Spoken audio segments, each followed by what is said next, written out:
VC-ten, Pan VC-P le Pan ropui ten, Pan Cewa pekerjaan itu, Pan Cewa pakai Cewa ni, Pan VC-ten, orang pekerjaan itu Pan Cewa, lima orang pekerjaan, Pan VC-ten dah ganti kapal.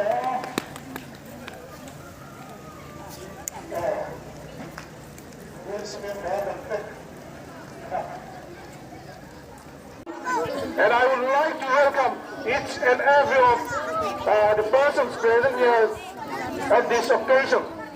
It is my pleasure to introduce you the awardee of Best National Drum Panchayat Award 2023. That is our VCP along with his colleague. I would like to extend a warm welcome to the invitees who are present here right now and who made this program successful.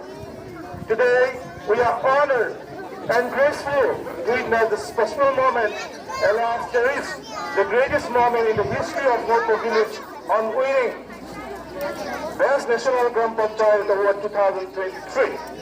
I would like to extend my gratitude to the persons whom I could not mention at this time, who put forth much effort and who worked hard so winning for this competition.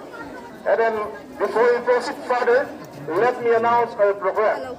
The chairperson is Mr. Lalan Salo, Vice Chairman, NGO Coordination Ngopa, and Galanting, Women Ngopa Branch, Women Silver Branch, Women Marvin Branch. The full form of YMA is Young Mizo Association, which is the biggest association in Mizoram. And followed by MHCP Ngopa Branch, MHCP Ngopa Silver Branch, MHCP Ngopa Marvin Branch. The full form of MHCP is Mizo Meche in Srikopol, which is the biggest organization association in Mizoram, and followed by the NGO Coordination Committee along with VC and MNF Party. And then after that, we'll have a Thanksgiving Mass Prayer, which will be hosted by Paul Upa, she is a speaker, Synod Evangelist speaker. So I will pass over the program to the chairperson.